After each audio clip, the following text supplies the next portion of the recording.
In today's video, I'm going to teach you how to connect ChatGPT with ClickUp. By the end, you'll have ChatGPT running inside your workspace through ClickUp Brain, ready to help you write, summarize, and streamline everyday tasks. I'll keep it simple, clear, and focused on exactly what you need to do. First, open ClickUp in your browser or desktop app and sign into the workspace where you want this enabled. Make sure you're on the home screen so the interface looks familiar and consistent with what we'll use. If you manage multiple workspaces, double-check you're in the correct one before continuing, since settings and access can differ across workspaces. It also helps to refresh the page to load the latest features.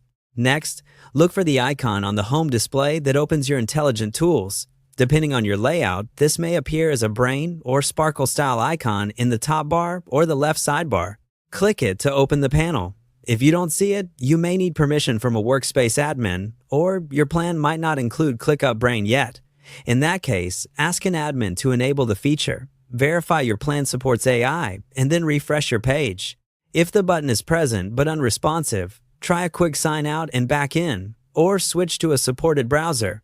Now, inside that panel, select ClickUp Brain and choose ChatGPT as the provider. This is where you tell ClickUp which AI you want powering your prompts.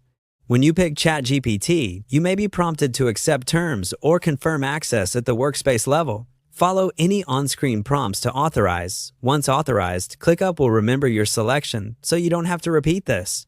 You can usually adjust preferences like tone, creativity, and output length right in this panel, which helps tailor ChatGPT to your team's voice. If you ever need to switch providers later, return to the same place and update your choice. And if the ChatGPT option doesn't appear, confirm that ClickUp Brain is enabled for your workspace and that your role has permission to use AI features. That's it. You open ClickUp, access the intelligent tools from home, and set ClickUp Brain to use ChatGPT. From here, you can highlight text in a task to rewrite it, ask for summaries on long descriptions, or generate first drafts for docs directly inside ClickUp. If anything doesn't behave as expected, check permissions, confirm your plan includes AI, refresh, and try again. You're now ready to put ChatGPT to work inside ClickUp and save time on the work that used to slow you down.